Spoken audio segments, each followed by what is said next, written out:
So concussions are also known as a mild TBI, although mild is a little bit of a misnomer. So they may have a seizure or convulsions. They may lose complete control of their functions. They may vomit, etc. Severe TBI is obviously you would be probably in a coma or have permanent brain damage, right? So a mild TBI involves either a direct hit to the head, usually in a motor vehicle accident or sports, or a jostling or a rotational injury, like a rotational twist, and the magnitude that it does damage to the brain. So, as you may know, the brain is very soft, like jello, and there's a lot of neurons covered by myelin sheaths and axons, as well as arteries and connective tissue in the brain. So it's actually delicate. It's a delicate organ, and it's actually very picky about its nutrition and its, you know, basically like what it accepts and what it doesn't. So if it's injured, right, if there's a shearing force or, they used to refer to it as the coup, counter coup, where it hits the front of the skull and it hits the back and say there was bruising on the brain. Nowadays, they're saying it more, the symptoms more are arising from the dramatic electrolyte shift that occurs. So potassium rushes out of a lot of the cells, and this transition of electrolytes can cause severe mood changes, depression, sleepiness, or wakefulness. So the first phase, as far as healthcare and assessment goes, is where it happened, when it happened, the initial assessment. So things that you want to check, you would want to grab your pen light if you have one, if you're a coach on the field, or if you're, of course, don't have it. Where is it? Okay, here it is. All right, so you want to check for pearl. Are the pupils equal, round, and reactive to light accommodation? I like to tell my students, don't shine the light directly like in the eye because that's kind of uncomfortable. So you want to just, all you have to do is right on the edge and you will see the pupils briskly react. So when I shine light, they should constrict briskly. They should get smaller rapidly. If there's a sluggish reaction, that can indicate a neurological problem. Also, if I shine my light in the right eye, there should be a brisk reaction. It shrinks. And if I shine my light in the right eye, there should be a brisk reaction on the left side. So the direct reaction on the right and the consensual, they operate together. And if they're not, that could be a problem as well. So on scene, you also want to assess, is there something worse going on here? Things like a brain bleed, a subdural hematoma, a severe TBI, damage to the cervical spine, or something that would require spinal immobilization. That is something that's more severe, right? So if we're lucky enough that it's only a concussion, it's only a mild TBI, then we do still need to seek medical care. We need to seek medical care pretty much right away is ideal. You can go to the ER, urgent care, or even, you can see your primary care physician, within a short amount of time, as soon as possible. Because like I said, we don't really know exactly what happened.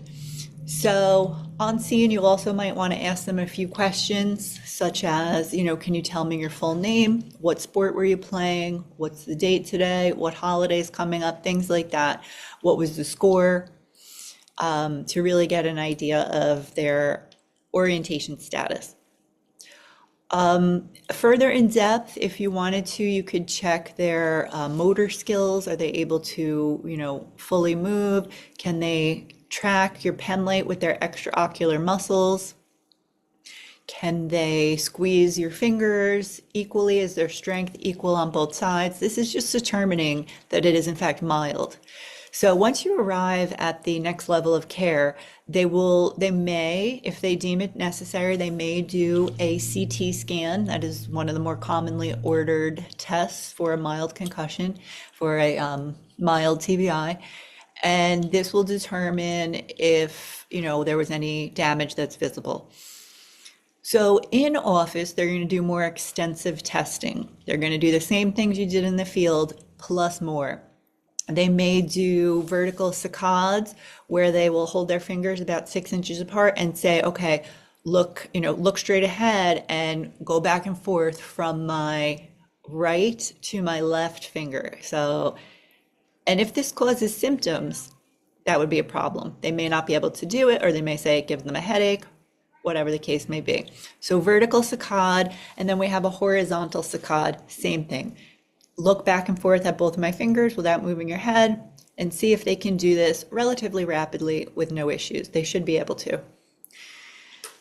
There's also a device called a convergence ruler, which is like a long ruler that they put near your eye, and they can determine how your eye convergence is. They may check orthostatic blood pressure values because this would help to determine what exactly happened and if a certain part of the brain was affected, because where you get hit in the head is going to determine what kind of symptoms you have. Frontal lobe here we know is behavior and kind of like personality. And then we have our temporal lobe over here, which is hearing as well as memories.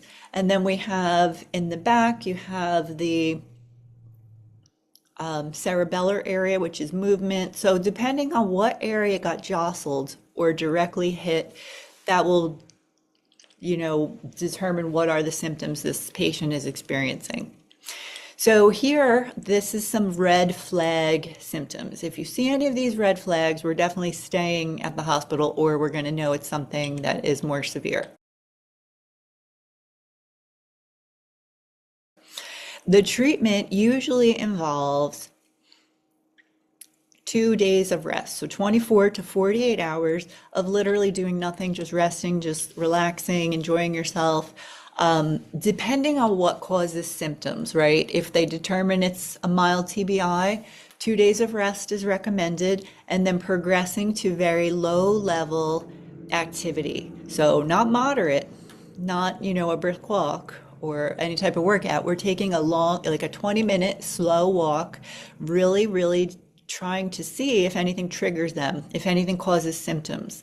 And really, it's amazing. You can listen to the individual's you can listen to their body. If they have symptoms after walking for 20 minutes, we're not going to do that again, right? For a little while, we're going to let them rest more. Or we're going to go back to see our doctor, because clearly they should not be causing symptoms after 48 hours of rest. After your rest is done and you're taking your walks, this usually, a lot of improvements happen at this time because blood flow increases. And when that happens, a lot of the symptoms go away. So blood gets to the area and there's more perfusion, more nutrients to the area, more oxygen. So in addition to now we're doing low level light activity, we're also going to maintain our diet at a very high level. The less inflammatory foods you eat, the healthier diet you eat will aid your recovery as well. So tolerance of certain things, if they can tolerate doing homework and they can tolerate, their usual activities, then we're going to let them do it. We're listening to their symptoms. If something triggers them or causes them to have symptoms, then this is going to tell us they're not ready to progress, or they're relapsing.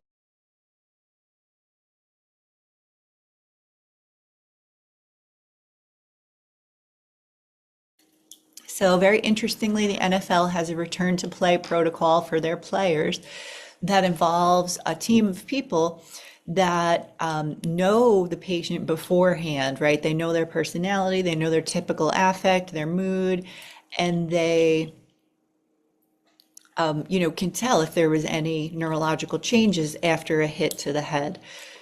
So, very interestingly, they also have cameras that record exactly where and how they were hit, so that can determine a lot as well. And they're pretty strict about not jumping back in, today in modern day football before it's time. So, unfortunately, in the past, we've had a lot of players who've had their brains analyzed after death, and it did show encephalopathic changes. So, there's now permanent changes in the brain.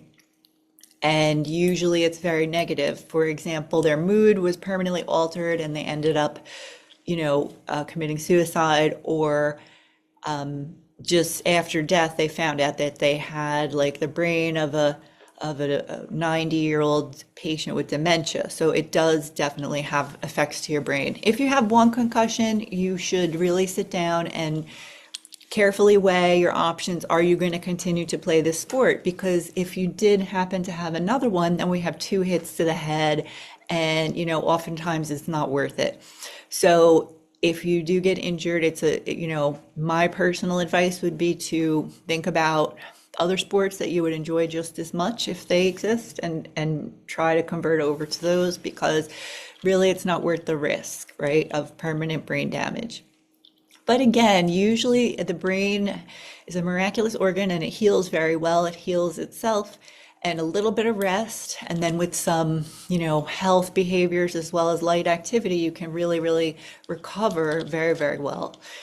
So, some more information is available at these various sources if you want to do a little more research. And yeah, so be safe. Follow all the rules and the concussion protocols wherever you are. And please like and subscribe.